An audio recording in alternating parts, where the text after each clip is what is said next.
About the Zoroastrian understanding of the kind of eschatological savior figure. Sure. And as I mentioned to you off camera, I defer to the teachings of Zarathustra. Yeah. There is a great deal of development of these ideas amongst the disciples and later sages of Zoroastrianism, but I am not a conventional Orthodox Zoroastrian. I limit myself to the teachings that are attributed to Zarathustra himself. So in the passages of the Gathas of Zarathustra, the hymns of Zarathustra, Yeah. he alludes to the coming of figures, a figure or figures, and I don't think it's limited to one, in the future. The word, the Avestan word that's used for this coming figure is Saoshyant. Okay. Saoshyant is usually translated as one who brings benefit. So it's one who is thought to bring benefit both to mankind and to the earth. Okay. From the wider teachings of Zarathustra, I come to understand that the Saoshyant are those from amongst mankind Yeah. who transcend in terms of their moral quality. They kind of rise above and become beacons for the rest of mankind. They become an example for mankind. Sure. Although Zarathustra speaks heavily about the end of history, I don't think he limits himself to the idea of the Saoshyant being something that is specifically tied to that phase in time. Okay. However, he speaks about them coming in the future, and of course he does, because he is presenting this new ideology. So everything that is to come will proceed from it. So Sure. it's people in the future from his point in time. So would you say, like, you know how the Eastern philosophies and, like, for example, Hinduism, Buddhism, I think Spengler talks about how they're very, Oswald Spengler, he mentions how they're very cyclical in their Yes. nature. So there's always birth and rebirth, and Yeah. every moment in time always seems to have an equivalent moment Yeah. in a previous cycle. Yeah. So the concept of time was, as we understand it in the Abrahamic religions, and I guess what you're saying in Zoroastrianism, and in the West, right? And where we have a very linear view of time, where we can improve as people. I wouldn't say in the West per se. Okay. I would say in the Indo-European tradition, Indo-European. Okay. of which the Iranians are one branch. Yeah. There very much was a cyclical view of time in their worldview. So Okay. I don't just consider this an Eastern phenomenon, Yeah. because yes, you find it in the Vedic world. Vedic literature. You also Puranas find, in the Vedas. yeah. However, you also find it in Greek mythology. Okay. Yeah. So you're saying it stemmed from that Indo-Aryan civilization in the Caucasus that spawned both Indo-European Indo-European society. That I think spawned both this was like, civilizations. yeah, I think this particular concept, this concept of time is something that was perhaps in the meta mythology, so to speak, the mythology of the Proto-Indo-European people before they expanded. and we see it reflected both in Greek mythology and in the Vedic tradition. And in fact, there are such stark parallels, such clear similarities. So just in very general terms, the idea that history begins with a golden age and then declines into a silver age and a bronze age in an ever declining cycle, basically until things get so bad that humanity is begging for the gods to come and reign again. Yeah. And we see that both in the Vedic tradition or in modern Hinduism. Yeah. We also see it in Greek mythology. We even see parallels in the divinities, in the deities. Okay. The backstory of Zeus, the origin story, so to speak, is almost as clear parallels with Indra in the Hindu pantheon. Okay. They are. I would argue that they're so close that they are actually the same character whose mythology has just developed in these two separate cultures, which ultimately branched off from a single society. So the expanding culture was one of the cyclical understanding, and you see Zarathustra as a form of like opposition towards that thinking and going against that teaching at the time. So he teaches us the concept of a linear procession of time. Yeah.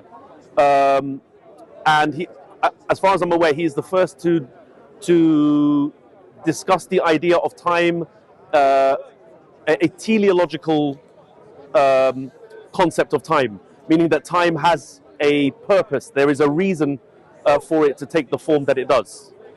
So he talks about an end of time. He talks about the events that take place at the end of history, which would resonate very much with the later Jewish, so I mean Second Temple Jewish. Post 70 AD. No, Second Temple meaning from Second Temple before the destruction. Yeah, so like pre from the construction of the Second Temple to the end to the destruction of it in 70 AD. Sure. The Christian concept, for example, of the resurrection of the flesh. I mean, it's core to Christian doctrine. And would you say like and the resurrection and Islam? of the flesh? So on those first two, like the resurrection of the flesh and the influence on Judaism. So the influence on Judaism. Do you see a lot of this influence coming through the Babylonian exile? Or I see. Is it, even outside of that, they were influenced. I see significant influence on Jewish thinking during the Babylonian exile, meaning the infusion of Babylonian ideas into the Jewish tradition. Yeah. And then around or from the point before the transition of power from the Babylonians to the Persians, I see the beginning of the transmission of Persian or Iranian ideas into the Jewish tradition. And would you say the figure of Ezra? I just want to give an example about Babylonian influence. Sure. So, for example, we find certain allusions in Jewish teachings to celestial phenomenon, astrology. There are some people in the park who come and talk about this actually in more detail. The Babylonians were the astrologers of that phase of the ancient world. And I feel like it's probably likely that those astrological ideas in Judaism were born out of contact with the astronomers or astrologers of Babylon. So they have concepts of the Mazzaroth, for example, which is a garland of constellations. And they developed the concept that the story of some divine story is written in the stars and gives us the ability to predict the coming of certain figures, for example. So there was the idea of the Star of David being a beacon or signal that the Messiah was coming. So there was a cult, shall we say, of people or following of people who believed that the coming of Jesus coincided with certain celestial movements. And this is also where we get the Magi incorporated into the book of Matthew, who came to confirm or deny whether the King of Kings had arrived as the star had predicted. Okay. I'm so sorry, I interrupted you to... No, I was going to say, you were saying the... So I was giving you an example of Babylonian influence. Oh, you mentioned Ezra. Ezra, and him being like that lawgiver kind of figure in Judaism. Yeah. And him being a figure during that Babylonian exile. Like, would he have... That's how he's... Would you see him as a sort of vehicle? Well, that brings me to my books. So I've mentioned one of them on camera a couple of times. Because Ezra and the Law by Elizabeth S. Fried, and then this book draws upon her work as well as that of a few others, and it's called Persia and the Torah: The Theory of Imperial Authorization of the Pentateuch. And this book in particular expands on some of the ideas of Elizabeth Fried in terms of the theory that the Torah as we know it, the Pentateuch, the 5 books of Moses,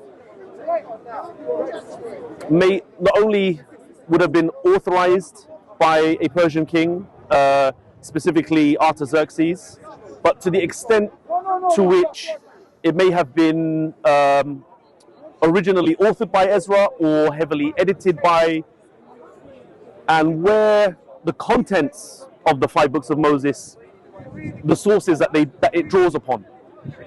So it's not suggesting, for example, that it's a work of Persian morality packaged up for the Jews, but actually it suggests that much of it may have been drawn from Egyptian, earlier Egyptian works, but authorized by the Persian court.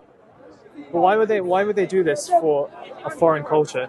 Like, why would they try and create this creation narrative and, you know, like, cultural narrative, and go through all this effort for a foreign culture, and then just for that foreign culture to adopt it?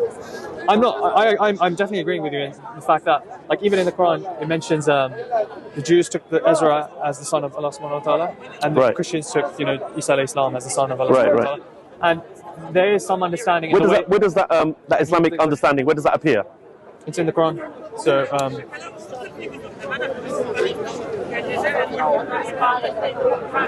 So it's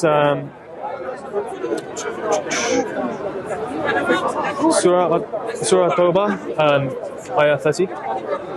Right. So it says, the Jews say Ezra is the son of Allah subhanahu wa ta'ala, while the Christians... What's the Arabic name for Ezra? Uzair, I think. Uzair, okay.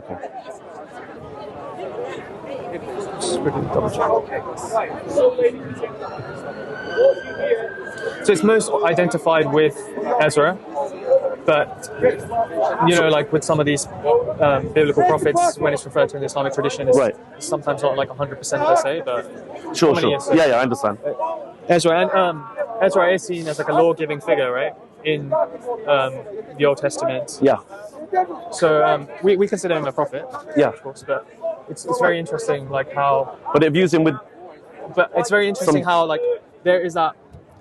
The Quran and the Islamic tradition recognizes the significance of the figure of Ezra in the Jewish tradition. And I think you're coming from a very similar point. Not perhaps like completely agreeing with me, but you see Ezra as a very defining figure for Jews in the Old Testament and in the Talmud. If one takes the most invasive theory, so there are a number of theories, even Jews would accept that Ezra was key in teaching the law when he returned to the Holy Land. Even Jews consider him in a high regard, obviously. I tend to believe, from what I've read so far, that he hadn't been in possession of a Torah scroll. And in fact, all the remaining Torah scrolls seem absent. There don't seem to be any. There is so there are a number of books. There are a couple of books in the Old Testament that mention Ezra, namely the eponymous books, the Book of Ezra. I believe he's also mentioned in Nehemiah. He's also mentioned in the books of Esdras, which is the Greek rendition of Ezra, but they are considered later authorship and apocryphal. I think it's I'm not 100% sure, but I think it's the Ethiopian church that still considers them canonical. As one of the extra books that they have. Yeah.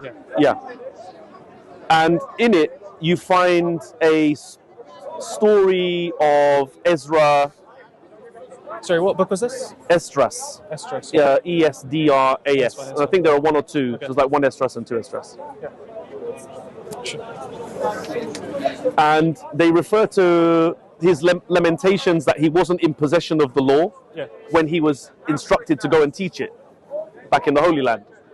So then he's described as removing himself from the people, going into isolation with a number of his scribes, and then coming under the inspiration of God, and then the Torah coming forth in this isolation. Which kind of opens the door to the idea that it's kind of tacit admission that it was being written then, but opens the door to it being authored then also. That being said, my understanding is also that there are significant parts of the Torah we have today which are old. Pre-Ezra, Pre-Ezra, like pre-Ezra. And stuff. That's No. Okay. No. Interestingly, the Book of Job appears Second Temple. Okay. So it's quite interesting. But you've got to know. So Book of Job, no. But there are significant parts of the Pentateuch that are old, and then there are parts that appear to be newly, kind of freshly inserted. So, for example, there are kind of two creation myths in the Book of Genesis, and it's been described that they appear to have been added later, or edited, or heavily redacted at a later point in time. Okay. So Ezra is pivotal in this idea that the Torah has been edited or changed, or a later work entirely. I don't think it's a later work entirely. That's very interesting. Yeah. Because that very high recognition in the Quran of the preeminence of Ezra in the Jewish tradition, and how they've elevated him above, like how they've done with Isa alayhi salam. They've taken him to a level above what his duty and task was for Allah subhanahu wa ta'ala. They've kind of so what does that make you think when you see the Quran alluding to this? Yeah, I mean, I see in terms of, I don't like to comment too much on my own personal thing, but I have heard in terms of, I think as long as you're clear which parts are your personal views and which I've parts. heard a tradition where Ezra, for example, him being a lawgiver, right? He that also ties into the way the Persian tradition. So the Persian tradition is a very bureaucratic system. They were very good at keeping neat laws, very good at structuring society in that way, and that kind of influence on Judaism. Ezra bringing a form of that through like the authorship and kind of like tidying up the religion of Judaism, right? Yeah. And then the Jewish codifying it in a way. Yeah. And the Jewish tradition taking that to the extreme in the way that they developed that later with the Talmud and stuff. So that's kind of how I've naturally seen it. I've never like delved into it too much, but I see that elevation of Ezra as alluding to that. There are other understandings as well, like there was I believe there might have been I'm not 100% sure on this, but I believe there might have been a tribe in like Yemen or South Arabia which elevated Ezra beyond what's normal. Yeah. But I can also see this understanding play out as well, the one I described. It's interesting that you put it that I suppose that we put it that way, like with I interjected with the word codifying, but you agreed that it was a somewhat suitable way of describing his effect on the Jewish tradition. Yeah, not on the word of Allah subhanahu wa ta'ala, but in terms of like structuring the Jewish tradition, I do feel I've read some things about that and the fact that he organized it in a really... No, but I find it interesting because, and this might be controversial for a Muslim audience, but if we concede that Ezra was played a role, obviously being a governor of the Persian court, a Jewish governor of the Persian court, if we see Ezra as having been important in playing a role for creating this order, creating this codification of what had been the ancient Israelite religion, and then kind of molding it into what we understand as Judaism today. Again, like maybe somewhat controversially, I see the Persians playing a similar role with Islam, in terms of the importance of Persian thought in developing hadith science, for example. Just on the previous point, you kind of see what I'm alluding to there, right? And I feel like you're somewhat in agreement with the Quranic position. You take a more hard stance on like Ezra had a lot more influence on the Jewish tradition. So the Quranic stance is that Ezra has been elevated perhaps to a station of which, like, by the people, he's been given license to elevate himself or he's been elevated. All the teachings he came with have been elevated and taken to an extreme in a degree. So maybe like that's what my. I'll be happy to have a look at the like passages. In terms of like the Talmudic tradition and that developing later, and the codification going to like an extreme point. Right. The Jewish tradition later. And you mean maybe losing its essence in that process? Exactly. Right. So that is an interpretation I've heard of that specific passage in Surah Tawbah. Surah Tawbah. Okay. Let me remind me of the verses. 30.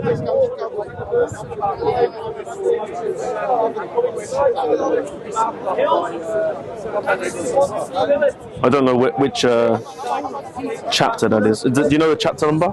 Yeah, Surah 9. Oh yeah. Chapter verse 30. You said? Yeah, verse 30.